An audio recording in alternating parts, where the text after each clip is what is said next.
ಪ್ರೀತಿಯುಳ್ಳ ದೇವರ ಮಕ್ಕಳೇ, ನಿಮ್ಮೆಲ್ಲರಿಗೂ ಬೇಗನೆ ಬರಲಿಕ್ಕಿರುವ ಯೇಸು ಕ್ರಿಸ್ತನ ದಿವ್ಯನಾಮದಲ್ಲಿ ವಂದನೆಗಳು. ಎಸ್ಕಟೋಸ್ ಸತ್ಯಾಂಶಗಳು ಎಂಬ ಈ ಕಾರ್ಯಕ್ರಮಕ್ಕೆ ತಮ್ಮೆಲ್ಲರಿಗೂ ಸ್ವಾಗತ. ವಿಶೇಷವಾಗಿ ಎಸ್ಕಟೋಸ್ ಸತ್ಯಾಂಶಗಳ ಈ ಕಾರ್ಯಕ್ರಮದಲ್ಲಿ ಅನೇಕ ವಿಷಯಗಳನ್ನು ತಿಳಿಸುವುದಕ್ಕೆ ಬೆಂಗಳೂರು ಪ್ರಾಂತ್ಯದಿಂದ ಬಂದಿರುವಂಥ ಪಾಸ್ಟರ್ ಸೈಮನ್ ಅಬ್ರಾಹಂ ಅವ್ರನ್ನ ನಾವು ಸ್ವಾಗತಿಸೋಣ. ಬನ್ನಿ ಪಾಸ್ಟರ್. ಪ್ರೈಸ್ ಅಲ್ಲ, ಹೇಗಿದ್ದೀರಾ ಪಾಸ್ಟರ್? ಚೆನ್ನಾಗಿದೆ ಪಾಸ್ಟರ್. ಕಳೆದ ಎಪಿಸೋಡ್ ಬಹಳ ಆಶೀರ್ವಾದವಾಗಿತ್ತು. ಸಹಸ್ರ ವರ್ಷ ಅಂದರೆ ಏನು, ಅದರಲ್ಲಿ ಏನು ನಡೀತದೆ ಎಂಬಂಥ ಅನೇಕ ಅನೂತನವಾದಂಥ ಕಾರ್ಯಗಳನ್ನು ನಾವು ತಿಳಿದುಕೊಳ್ಳೋದಕ್ಕೆ ನೀವು ನಮಗೆ ಸಹಾಯ ಮಾಡಿದ್ರಿ. ಈ ದಿನ ಪಾಸ್ಟರ್, ಈ ಸಹಸ್ರ ವರ್ಷದ ಒಂದು ವಿಶೇಷತೆ ಏನು ಪಾಸ್ಟರ್, ಅಥವಾ ಒಂದು ವೈಶಿಷ್ಟ್ಯತೆ ಏನು? ಈಗಾಗಲೇ ನಾವು ಸಹಸ್ರ ವರ್ಷದ ಕಾಲದಲ್ಲಿ ಯಾರಿರ್ತಾರೆ, ಯಾವಾಗ ಆರಂಭ ಆಗುತ್ತೆ, ಆ ಸಹಸ್ರ ವರ್ಷಗಳ ಆಳ್ವಿಕೆ ಕುರಿತಾದ ಕೆಲವು ಅಭಿಪ್ರಾಯಗಳು ಅದೆಲ್ಲ ನಾವು ಈಗಾಗಲೇ ಕಲ್ತಿದ್ದೇವೆ. ಸೊ ಈ ಸಮಯದಲ್ಲಿ ನಾವು ಈ 1000 ವರ್ಷ ಆಳ್ವಿಕೆಯ ವೈಶಿಷ್ಟ್ಯತೆಗಳೇನು ಅಂತ ಕೇಳಿ. Okay pastor. ಯಾವುದೇ ಕಾಲ ಆದರೂ ಆ ಕಾಲಕ್ಕೆ ಕೆಲವು ವೈಶಿಷ್ಟ್ಯ ಇರುತ್ತೆ. ಹೌದು, ಪ್ರತಿಯೊಂದು ಕಾಲಕ್ಕೆ ಅದರದಾದ ವೈಶಿಷ್ಟ್ಯತೆಗಳು ವಿಶೇಷತೆಗಳು. ಸಭಾ ಚರಿತ್ರೆ ಅಂತ ಹೇಳುವಾಗ ಆ ಸಭಾ ಚರಿತ್ರೆಯ ಕೆಲವು ವಿಶೇಷ ನಾವು ಹೇಳ್ತೀವಿ. ಚರಿತ್ರೆಯಲ್ಲಿ ಮಧ್ಯಕಾಲ, ಆಮೇಲೆ ಆಧುನಿಕ ಕಾಲ, ಮಾಡರ್ನ್ ಡೇಸ್ ಅಂತ ಹೇಳುವಾಗ ಆಯಾ ಕಾಲಕ್ಕೆ ತಕ್ಕ ಹಾಗೆ ವೈಶಿಷ್ಟ್ಯ ಇದ್ದೇ ಇರಬೇಕು. ಹಾಗೆ ಸಹಸ್ರ ವರ್ಷದ 1000 ವರ್ಷ ಆಳ್ವಿಕೆಯಲ್ಲಿ ಬಹಳಷ್ಟು ವೈಶಿಷ್ಟ್ಯತೆಗಳನ್ನು ಸತ್ಯವೇದ ನಮಗೆ ತಿಳಿಸುತ್ತದೆ. ಸೊ ಇವತ್ತು ಅದರಲ್ಲಿ ಕೆಲವನ್ನ ನೋಡೋಣ, ಏನು ವೈಶಿಷ್ಟ್ಯಗಳು. ಆ ಸ್ಥಳ ಅಥವಾ ಆ ಸಮಯದ ಆ ಕಾಲದ ವೈಶಿಷ್ಟ್ಯತೆ ಬಗ್ಗೆ ಒಂದು ವೇಳೆ ನಾವು ಕಲಿತಾಗ ಅದರೊಳಗೆ ಹೋಗ್ಬೇಕಂತ ಆಸೆ ಇನ್ನು ಹೆಚ್ಚಾಗ್ಬೋದೇನೋ ಅಲ್ಲ? ವೀಕ್ಷಕರಿಗೂ ಒಂದು ವೇಳೆ ಕೇಳುವಂಥವರಿಗೆಲ್ಲ ಒಂದು ಆಸೆ ಬರುತ್ತೆ, ನನಗೂ ಹೋಗ್ಬೇಕು ಅಲ್ಲಿಗೆ ಅಂತ ಆಸೆ ಬರುತ್ತೆ. ಆಸೆ ಹೆಚ್ಚಾಗೋದು ಮಾತ್ರ ಅಲ್ಲ ಪಾಸ್ಟರ್, ಹೋಗ್ಲೇಬೇಕು.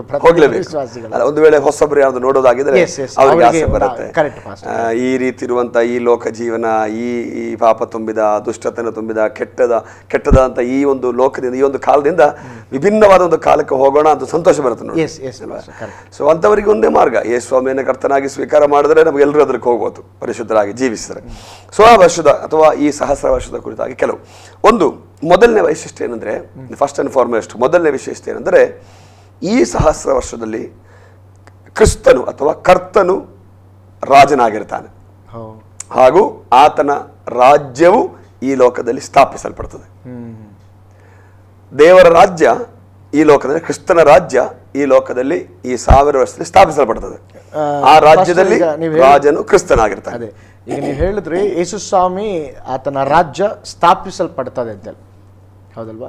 ಆಲ್ರೆಡಿ ಈಗ ಈ ಲೋಕದಲ್ಲಿ ಯೇಸು ಸ್ವಾಮಿ ಮನುಷ್ಯಧಾರಿಯಾಗಿ ಬಂದಾಗ ಆತನ ರಾಜ್ಯ ಸ್ಥಾಪಿಸಲ್ಪಡಲಿಲ್ವಾ? ಪಟ್ಟಿದೆ, ಅದರ ಬಗ್ಗೆ ಅದು ಸಂಶಯ ಇರಬಹುದು.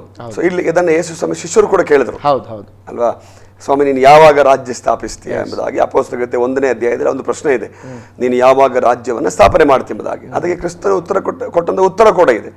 ಇವರ ಯೋಚನೆ, ಯಹೂದ್ಯರು, ಶಿಷ್ಯರಲ್ಲಿದ್ದಂಥ ಯಹೂದ್ಯರು, ಇವನ ಶಿಷ್ಯರು ಕೂಡ ಯಹೂದ್ಯರು, ಅವರು ಯೋಚನೆ ಮಾಡಿದ್ದೇನೆಂದರೆ ಯೇಸು ಕ್ರಿಸ್ತನು ಈ ಲೋಕದಲ್ಲಿ ಒಂದು ರಾಜ್ಯವನ್ನ ಸ್ಥಾಪನೆ ಮಾಡೋಕ್ಕೆ ಮೊದಲನೇ ಸಾರಿ ಬಂದರು ಅಂತ. ಅದನ್ನೇ ಶಿಷ್ಯರು ಕೇಳಿದ್ರು, ಯಾವಾಗ ರಾಜ್ಯವನ್ನ ಸ್ಥಾಪಿಸಿ ಎಂಬುದಾಗಿ. ಆ್ಯಂಡ್ ಇನ್ನಿಬ್ಬರು ಶಿಷ್ಯರು ತಾಯಿಯ ಜೊತೆಗೆ ಬಂದು ಕೇಳ್ತಾರೆ, ನೀವು ರಾಜನಾಗಿ ರಾಜ್ಯ ಸ್ಥಾಪನೆ ಮಾಡಿ ಬರುವಾಗ ಎಡಕ್ಕೂ ಬಲಕ್ಕೂ ನಮ್ಮ ಮಕ್ಕಳನ್ನ ಕೂರಿಸ್ಬೇಕು ಅಂತ ಕೂಡ. ಅಂದರೆ ಅವರ ವಿಚಾರ, ಅವರ ಕಾನ್ಸೆಪ್ಟ್ ಏನಾಗಿತ್ತಂದರೆ, ಮೆಸ್ಸಿಯನು ಈ ಲೋಕಕ್ಕೆ ಬರ್ತಾನೆ, ಯೇಸು ಕ್ರಿಸ್ತನ ಲೋಕಕ್ಕೆ ಬರ್ತಾನೆ, ಬಂದು ಭೌತಿಕ ಅಥವಾ ರಾಜಕೀಯ ರಾಜ್ಯವನ್ನು ಸ್ಥಾಪನೆ ಮಾಡ್ತಾನೆ. ರಾಜಕೀಯ ರಾಜ್ಯವನ್ನು ಸ್ಥಾಪನೆ ಮಾಡೋದರ ಮೂಲಕ ರೋಮ್ ರಾಜ್ಯವನ್ನು ಸದೆಬಡಿತಾನೆ ಅಂತ ಉದ್ದೇಶ ಅವರದಾಗಿತ್ತು, ಯಾರ್ದು ಶಿಷ್ಯರದು. ಬಟ್ ಯೇಸು ಸ್ವಾಮಿ ಹೇಳಿದ ಮಾತು, ನಾನು ನರಾವತಾರ ಎತ್ತಿ ಲೋಕಕ್ಕೆ ಬಂದಿದ್ದು ರಾಜ್ಯವನ್ನು ಸ್ಥಾಪನೆ ಮಾಡೋಕ್ಕಲ್ಲ, ಬದಲಾಗಿ ದೇವರ ರಾಜ್ಯವನ್ನು ಪ್ರಸಂಗ ಮಾಡೋದಕ್ಕಾಗಿ, ದೇವರ ರಾಜ್ಯ ಕುರಿತು ಜನರಿಗೆ ತಿಳಿಸುವುದಕ್ಕಾಗಿ, ಆ ರಾಜ್ಯಕ್ಕೆ ಜನರನ್ನು ಸೇರಿಸುವುದಕ್ಕೆ. ಅದು ದೇವರ ರಾಜ್ಯ. ಅದನ್ನೇ ಸತ್ಯವೇದದಲ್ಲಿ ಪೌಲನು ಕೂಡ ಹೇಳ್ತಾನೆ, ಏನು ದೇವರ ರಾಜ್ಯ? ತಿನ್ನುವುದು ಕುಡಿಯುವುದಲ್ಲ, ದೇವರ ರಾಜ್ಯ ಅಲ್ಲ, ಮತ್ತೆ ಸಂತೋಷ, ಸಮಾಧಾನ, ನೀತಿ ಅಲ್ವಾ? ಇದೇ ನಿಜವಾದ ದೇವರ ರಾಜ್ಯ. ಸೊ ಆ ರೀತಿಯ ಒಂದು ರಾಜ್ಯವನ್ನ ದೇವರು ಆತ್ಮಿಕವಾಗಿ ಸ್ಥಾಪನೆ ಮಾಡಿದ್ದಾನೆ. ಸೊ ಅದು ಶಿಷ್ಯರ ನಿರೀಕ್ಷೆ ಅಕ್ಷರಿಕ ಅಥವಾ ರಾಜಕೀಯ ರಾಜ್ಯವಾಗಿತ್ತು. ಅದು ಆರಂಭದಲ್ಲಿ ಅಥವಾ ಮೊದಲನೇ ಬರಣದಲ್ಲಿ ಸ್ಥಾಪನೆ ಮಾಡಿಲ್ಲ. ಅದನ್ನೇ ಈಗ ಈ 1000 ವರ್ಷದಲ್ಲಿ ಆಳ್ವಿಕೆ ಮಾಡ್ತಾರೆ. 1000 ವರ್ಷದಲ್ಲಿ ದೇವರು ತನ್ನ ರಾಜ್ಯವನ್ನ ಈ ಲೋಕದಲ್ಲಿ ಸ್ಥಾಪನೆ ಮಾಡ್ತಾರೆ. ಸೊ ಅದು ಮೊದಲನೇ ವಿಶೇಷತೆ. ಕ್ರಿಸ್ತನು ರಾಜನಾಗಿರ್ತಾನೆ, ತನ್ನ ರಾಜ್ಯವು ಈ ಭೂಮಿಯಲ್ಲಿ ಸ್ಥಾಪಿಸಲ್ಪಡುತ್ತದೆ. ಅಕ್ಷರಿಕವಾಗಿ ಶಿಷ್ಯರು ಕೇಳಿದ ರಾಜ್ಯ ಇದೆಯಲ್ಲ, ಆ ರಾಜ್ಯ ಇಲ್ಲಿ ಸ್ಥಾಪನೆ ಆಗುತ್ತೆ. ಅದಕ್ಕೆ ನೋಡ್ರಿ, ಈ ರಾಜ್ಯ ಸ್ಥಾಪನೆ ಆದ ನಂತರವಾಗಿ ಇಲ್ಲಿ ಈ ಸಹಸ್ರ ವರ್ಷದಲ್ಲಿ ಮತ್ತೆ ನಾವು ಸತ್ಯದಲ್ಲಿ ಕಾಣುವ ಹಾಗೆ ಕಮ್ ಲಾರ್ಡ್ ಜೀಸಸ್, ಕರ್ತನೆ ಬಾ ಅಂತ ಹೇಳಬೇಕಾದ ಅಗತ್ಯ ಇಲ್ಲ ಅಲ್ವಾ? ಪ್ರಕಟಣೆಗಂತ 22 20 ನಾವು ಪ್ರಾರ್ಥನೆ ಮುಗಿಸುವಾಗಲೂ ಅಥವಾ ಆರಾಧನೆ ಮುಗಿಸುವಾಗಲೂ ಸ್ವಾಮಿ ಬೇಗನೆ ಬಾ ಅಂತ ನಾವು ಕರಿತೀವಿ, ಬೇಗನೆ ಬಾ ಅಂತ ನಾವು ಕರಿತೀವಿ. ಯಾಕೆ ಅಂದ್ರೆ ನೀವು ಬನ್ರಿ ನಮ್ಮ ಜೊತೆ, ನಮ್ಮ ದೇಶ ನಮ್ಮ ಜೊತೆಗೆ ಇರೋದಕ್ಕೆ ಬನ್ರಿ, ಅಕ್ಷರಿಕವಾಗಿ ಲಿಟ್ರಲಿ ಅಂತ ನಾವು ಹೇಳ್ತೀವಿ. ಸೊ ಸಹಸ್ರ ವರ್ಷ ಆಳ್ವಿಕೆಯಲ್ಲಿ ಆ ರೀತಿ ಪ್ರಾರ್ಥನೆ ಅಗತ್ಯ ಇಲ್ಲ. ಯಾಕೆ? ಆಲ್ರೆಡಿ ಯೇಸು ಕ್ರಿಸ್ತನು ಬಂದ ಹಾಗಿದೆ. ಅದೊಂದು ಪ್ರಾರ್ಥನೆ, ನಾವು ಮಾಡುವಂತ ಪ್ರಾರ್ಥನಾ ಶೈಲಿ. ಇನ್ನೊಂದು ಪ್ರಾರ್ಥನೆ ಇದೆ, ಯುವರ್ ಕಿಂಗ್ಡಮ್ ಕಮ್, ನಿನ್ನ ರಾಜ್ಯವು ಬರಲಿ, ಪರಲೋಕದಲ್ಲಿ ನಮ್ಮ ತಂದೆಯೇ ನಿಮ್ಮ ರಾಜ್ಯವು ಬರಲಿ. ಸೊ ಸಹಸ್ರ ವರ್ಷದಲ್ಲಿ ನಾವು ಆ ರೀತಿ ಪ್ರಾರ್ಥನೆ ಮಾಡ್ಬೇಕಾದ ಅಗತ್ಯ ಇಲ್ಲ. ಯಾಕೆ? ರಾಜ್ಯ ಆಲ್ರೆಡಿ ಬಂದಿದೆ, ಅಲ್ಲಿ ಸಹಸ್ರ ವರ್ಷದಲ್ಲಿ ಇರುತ್ತೆ, ಪ್ರಾರ್ಥನೆ ಮಾಡ್ಬೇಕಾಗಿಲ್ಲ. ಅದು ನಮಗೆ ಮತ್ತಾಯನ ಸುವಾರ್ತೆ 6ನೇ ಅಧ್ಯಾಯ 10ನೇ ವಾಕ್ಯದಲ್ಲಿ ನಾವು ಕಾಣ್ತೀವಿ. ಇನ್ನೊಂದು ಪ್ರಾರ್ಥನೆ ಕೂಡ, let your will be done, ನಿನ್ನ ಚಿತ್ತ ನೆರವೇರಲಿ. ಸಹಸ್ರ ವರ್ಷದಲ್ಲಿ ಆ ರೀತಿ ಪ್ರಾರ್ಥನೆ ಮಾಡುವ ಅಗತ್ಯ ಇಲ್ಲ. ಯಾಕಂದ್ರೆ ಆಲ್ರೆಡಿ ದೇವರ ಚಿತ್ತ ನೆರವೇರಿದೆ ಒಳಗಡೆ. ಸೊ ಆ ಸಹಸ್ರ ವರ್ಷದಲ್ಲಿ ನಮ್ಮ ವಿಚಾರಗಳು, ನಮ್ಮ ಕಾನ್ಸೆಪ್ಟ್ ಎಲ್ಲ ಬದಲಾಗುತ್ತೆ ನೋಡಿ. ಬಿಕಾಸ್ ಆಲ್ರೆಡಿ ಕ್ರಿಸ್ತನು ಭೂಮಿಗೆ ಬಂದು ತನ್ನ ರಾಜ್ಯವನ್ನ ಸ್ಥಾಪನೆ ಮಾಡಿದ್ದಾನೆ. ಸೊ ಅದು ಮೊದಲನೇ ವಿಶೇಷತೆ. ಕ್ರಿಸ್ತನೇ ರಾಜನಾಗಿ ಆ ಕಾಲದಲ್ಲಿ ಇದ್ರೆ ಇನ್ನು ಯಾವುದು ಕೊರತೆ ಇರುತ್ತೆ ಹೇಳ್ರಿ? ಕ್ರಿಸ್ತನೇ ರಾಜನಾಗಿ ತನ್ನ ರಾಜ್ಯವನ್ನ ಭೂಮಿಯಲ್ಲಿ ಸ್ಥಾಪನೆ ಮಾಡಿ ಕ್ರಿಸ್ತನೇ ಆಳ್ವಿಕೆ ಮಾಡುವ ಸಮಯದಲ್ಲಿ ಯಾವುದಕ್ಕೆ ಯಾರಿಗೇನು ಕೊರತೆ ಇರುತ್ತೆ ಹೇಳ್ರಿ? ಏನು ಕೊರತೆ ಇರೋದಿಲ್ಲ. ಸೊ ಅದು ಮೊದಲನೇ ವಿಶೇಷತೆಯ ರಾಜ್ಯತ್ವಕ್ಕೆ. ಎರಡನೇದು, it will be time of piece. ಇದು ಸಮಾಧಾನದ ದಿವಸಗಳು ಅಥವಾ ವರ್ಷಗಳಾಗಿರ್ತವೆ. 1-2 ವರ್ಷ ಅಲ್ಲ, 1000 ವರ್ಷಗಳು. ಯೋಚನೆ ಮಾಡಿ, ನಾವು ಈ ಲೋಕದಲ್ಲಿ ಬದುಕುವಾಗ ಅಥವಾ ಜೀವಿಸುವಾಗ ಎಷ್ಟು ವರ್ಷ? 60, 70. ಸತ್ಯದ ಭಾಷೆ ಪ್ರಕಾರವಾಗಿ 70 ಹೆಚ್ಚಂದ್ರೆ 80. ಮೋಶೆ ಭಾಷೆಯಲ್ಲಿ, ದ ಲ್ಯಾಂಗ್ವೇಜ್ ಆಫ್ ಮೋಸಸ್ 70. ಅದು ಮೋಶೆ ಕಾಲದಲ್ಲಿ 70 ಹೆಚ್ಚಂದ್ರೆ 80.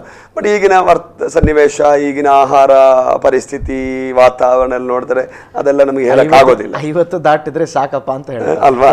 ಬಟ್ ಎನಿವೆ ನಾವು ಅದಿಟ್ಕೊಳ್ಳೋಣ, ಯಾವುದು ಬಿಬ್ಲಿಕಲ್ ಇಯರ್ ಇಟ್ಕೊಳ್ಳೋಣ. 70 ಹೆಚ್ಚಂದ್ರೆ 80. ಬರೀ 70 ವರ್ಷ 80 ವರ್ಷದಲ್ಲಿ ನಾವು ಎಷ್ಟು ದಿನ ಸಮಾಧಾನ ಬದುಕಾಗಿದೆ? ಎಷ್ಟು ದಿನ? ಯೇಸು ಕ್ರಿಸ್ತನ ನಂಬೋದಕ್ಕಿಂತ ಮೊದಲು ನಮ್ಮ ಜೀವನ ಕೇಳೋದೇ ಬೇಡ. ಫಜೀತಿ, ಭಯಾನಕವಾದ ದಿನಗಳಲ್ವಾ? ಯೇಸು ಕ್ರಿಸ್ತನ ನಂಬಿದ ಮೇಲೆ ಕ್ರಿಸ್ತ ನಮಗೆ ಸಮಾಧಾನ ಕೊಟ್ಟಿದ್ದಾನೆ.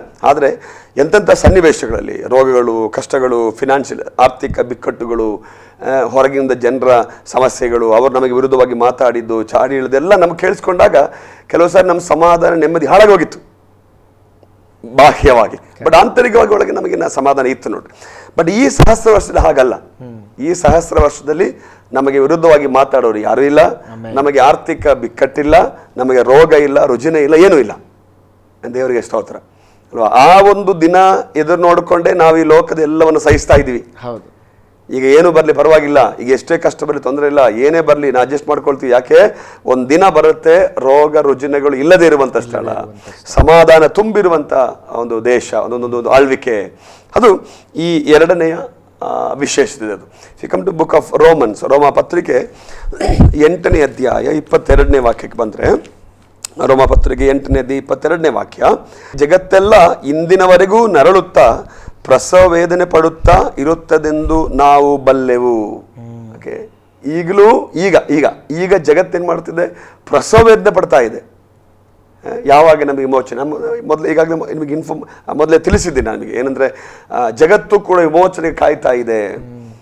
ಈ ಭೂಮಿ ಕೂಡ ವಿಮೋಚನೆಗೆ ಕಾಯ್ತಾ ಇದೆ. ಸೊ ಇಲ್ಲಿ ಪೌಲ ಹೇಳ್ತಾನೆ, ಜಗತ್ತೆಲ್ಲ ಇಂದಿನವರೆಗೆ, ಯಾವಾಗ ಪೌಲ ಬರೆಯುವವರೆಗೂ, ಪೌಲ ಈ ಪತ್ರಿಕೆಯನ್ನು ಬರೆಯುವವರೆಗೂ, ಅದಕ್ಕೆ ಇಂದಿನವರೆಗೂ ಅಂತ ಬರೆಯಲ್ಪಟ್ಟಿದ್ದು, ನರಳುತ್ತಾ ಇದೆ, ಪ್ರಸವ ವೇದನೆ ಪಡುತ್ತಾ ಇದೆ. ಬಟ್ ಈ ಸಹಸ್ರ ವರ್ಷದಲ್ಲಿ, 1000 ವರ್ಷ ಆಳ್ವಿಕೆಯಲ್ಲಿ ಈ ಪ್ರಸವ ವೇದನೆಗೆ ವಿಮುಕ್ತಿ. ಭೂಮಿಗೆ ಸಂಬಂಧಪಟ್ಟ ಹೇಳಿದ್ರೆ ಕೇವಲ ಮನುಷ್ಯರಿಗೆ ಮಾತ್ರವಲ್ಲ ವಿಮುಕ್ತಿ, ಹೌದು, ಭೂಮಿಗೆ ಕೂಡ. ದೇವರು ಸೃಷ್ಟಿಸಲ್ಪಟ್ಟಂತ ಭೂಮಿ ಅಂದ್ರೆ, ಮುಂಚೆ ದೇವರು ಸೃಷ್ಟಿಸಲ್ಪಟ್ಟಂತ ಭೂಮಿ ಚೆನ್ನಾಗೇ ಇತ್ತು.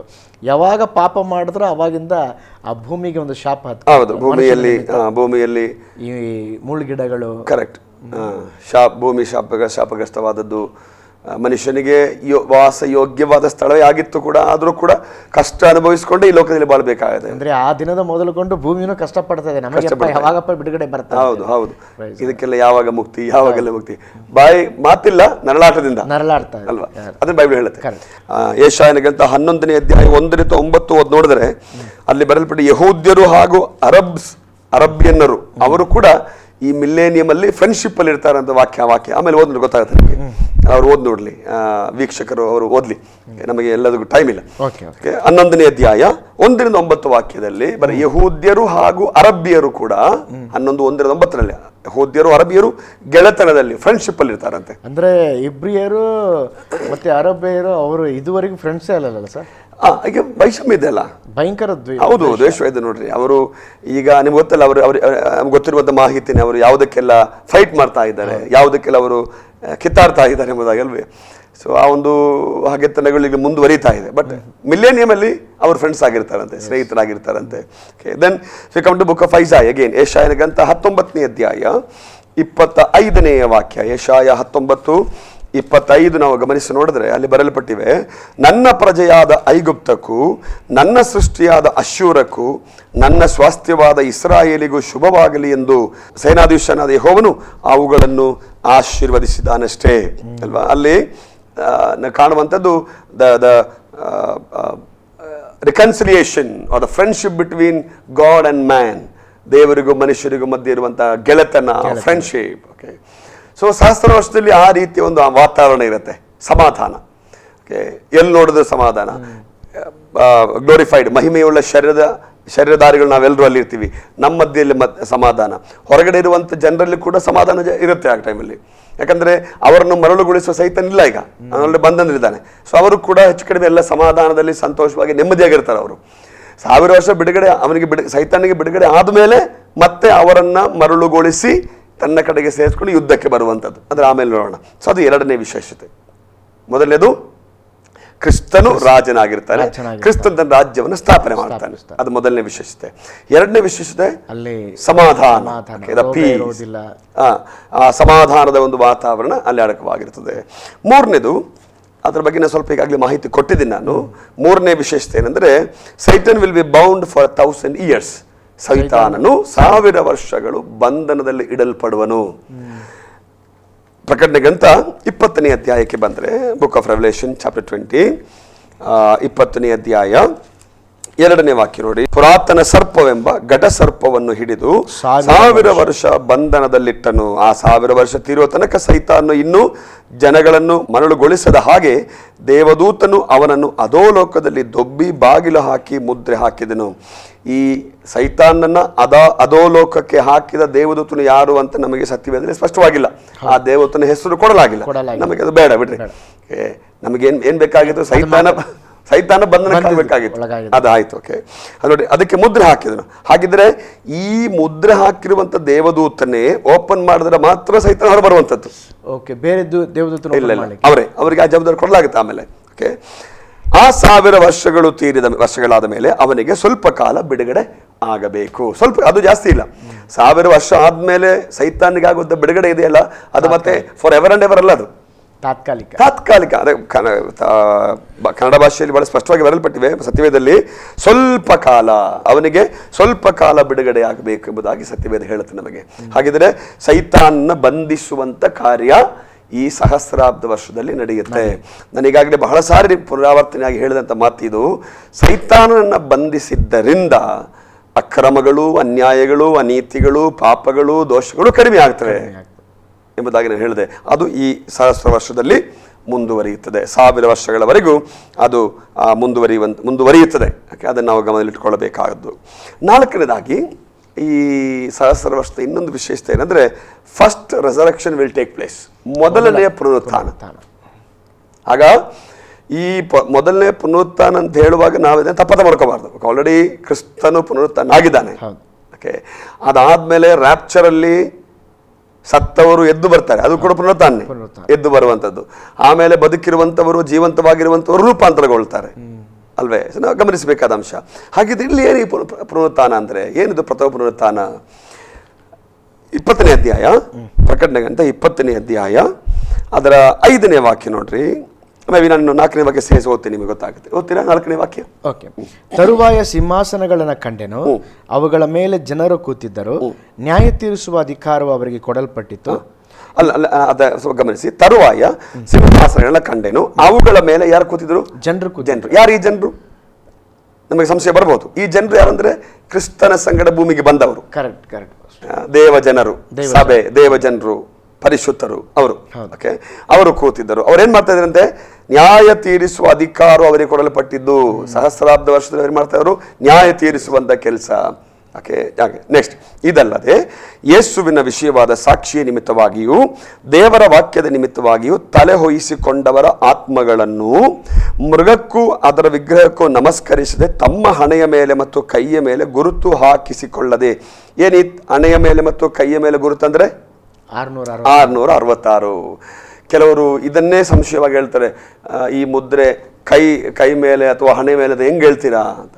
ಓಕೆ, ಹಾಗೇನಿಲ್ಲ, ಕೆಲವು ಸಾರಿ ಸ್ಕಿನ್ ಒಳಗಡೆ ಇರ್ಬೋದು ಅಂತೆಲ್ಲ ಹೇಳ್ತಾರೆ. ಓಕೆ, ನಾವು ಅದ್ರ ಬಗ್ಗೆ ತಲೆ ಕೆಡಿಸ್ಕೊಳ್ಳೋ, ಬೈಬಲ್ ಸ್ಪಷ್ಟವಾಗಿ ನಮಗೆ ಹೇಳುತ್ತೆ ಏನಂತೆ? ಹಣೆಯ ಮೇಲು ಅಲ್ವಾ, ಕೈಯ ಮೇಲೂ ಹಣೆಯ ಮೇಲೂ ಗುರುತು ಹಾಕಿಸಿಕೊಳ್ಳದೆ ಇರುವವರನ್ನ ಕಂಡೆನು. ಓಕೆ, ಗುರುತು ಹಾಕಿಸಿಕೊಳ್ಳದಿರುವಂಥವ್ರು. ಮುಂದೆ, ಅವರು ಜೀವಿತರಾಗಿ ಎದ್ದು 1000 ವರ್ಷ ಕ್ರಿಸ್ತನೊಂದಿಗೆ ಆಳುವರು. ಯಾರು?